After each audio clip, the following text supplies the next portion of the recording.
فوجی رینکس میں ایک نام ہے جو بہت کم سننے کو ملتا ہے، فیلڈ مارشل۔ جی ہاں، بہت کم۔ تو آج اسی پر بات کرتے ہیں۔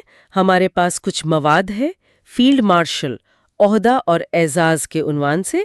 کوشش کرتے ہیں سمجھنے کی کہ یہ ہے کیا اور اس کی اہمیت کیا ہے۔ بالکل، دیکھتے ہیں اس کو۔ چلیں تو یہ فیلڈ مارشل کا عہدہ آخر ہے کیا؟ مواد تو کہتا ہے کہ یہ فوج کا سب سے بڑا ممکنہ عہدہ ہے، یعنی جنرل سے بھی ایک درجہ اوپر۔ جی بالکل، یہ 5 اسٹار رینک کہلاتا ہے، سب سے اونچا۔ 5 اسٹار؟ اچھا۔ لیکن اس میں دلچسپ بات یہ ہے جو اکثر لوگ نہیں جانتے شاید، کہ یہ زیادہ تر ایک اعزازی حیثیت رکھتا ہے۔ اعزازی مطلب یہ کہ یہ عام طور پر ان افسران کو دیا جاتا ہے جنہوں نے جنگ میں یا ملکی دفاع کے لیے کوئی غیر معمولی، کوئی بہت ہی نمایاں کارنامہ انجام دیا ہو۔ اچھا، تو یہ صرف سینیورٹی یا پوزیشن کی بات نہیں، بلکہ کسی خاص کارنامے کا اعتراف ہے۔ یقیناً یہ ایک طرح کا، آپ کہہ لیں کہ ایک بہت بڑا اعزاز ہے۔ عام طور پر اس عہدے کے ساتھ کوئی فعال فوجی کمانڈ، کوئی آپریشنل ذمہ داری نہیں جڑی ہوتی۔ یہ بنیادی طور پر ماضی کی شاندار کارکردگی اور مثالی قیادت کا ایک اعتراف ہے، ایک علامت ہے یہ۔ صحیح۔ اب اگر پاکستان کے حوالے سے دیکھیں تو یہ تو بہت ہی نایاب لگتا ہے۔ پھر مواد میں ذکر ہے کہ تاریخ میں پہلے صرف ایک ہی مثال تھی، وہ بھی کافی عرصہ پہلے کی۔ جی آپ نے صحیح کہا۔ پاکستان کی تاریخ میں دیکھیں تو یہ منفرد اعزاز سب سے پہلے 1959 میں اس وقت کے صدر اور آرمی چیف جنرل محمد ایوب خان کو ملا تھا۔ اچھا، ایوب خان صاحب کو؟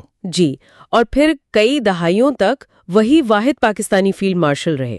کئی دہائیاں؟ واہ!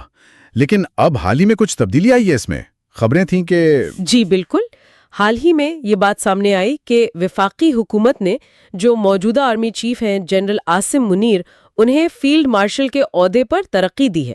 اچھا، تو یہ تو کافی بڑی پیش رفت ہے، پاکستان کی تاریخ میں دوسری بار۔ بلا شبہ یہ ایک بہت اہم واقعہ ہے، اور جو معلومات ہمارے پاس ہیں ان کے مطابق اس کی وجہ آپریشن بنیان مرسوس میں ان کی جو حکمت عملی تھی اسے قرار دیا گیا ہے۔ آپریشن بنیان مرسوس؟ جی ٹھیک۔ ذرائع یہی بتاتے ہیں کہ اس آپریشن کو ملک میں سیکیورٹی کے جو بڑے چیلنجز تھے ان سے نمٹنے میں ایک کلیدی کامیابی مانا گیا، اور اسی تناظر میں یہ اعزاز دیا گیا۔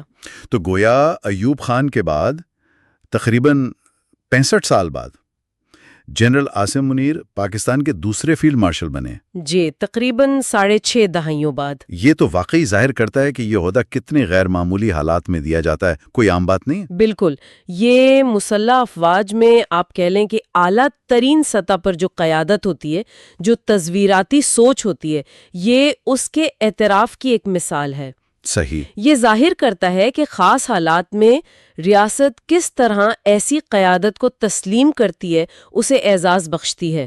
تو خلاصہ کریں اگر ساری بات کا، فیلڈ مارشل فوج کا سب سے بڑا 5 اسٹار رینک ہے، جنرل سے بھی اوپر۔ جی، زیادہ تر یہ اعزازی نوعیت کا ہے، کسی فعال کمانڈ کے لیے نہیں، بلکہ جنگ یا دفاع میں غیر معمولی خدمات اور قیادت کے اعتراف میں دیا جاتا ہے۔ بالکل درست۔ پاکستان میں پہلے صرف ایوب خان کو 1959 میں ملا، اور اب حال ہی میں جنرل عاصم منیر کو آپریشن بنیان مرسوس میں ان کی حکمت عملی کی بنیاد پر یہ اعزاز دیا گیا ہے۔ جی، یہی اہم نکات ہے۔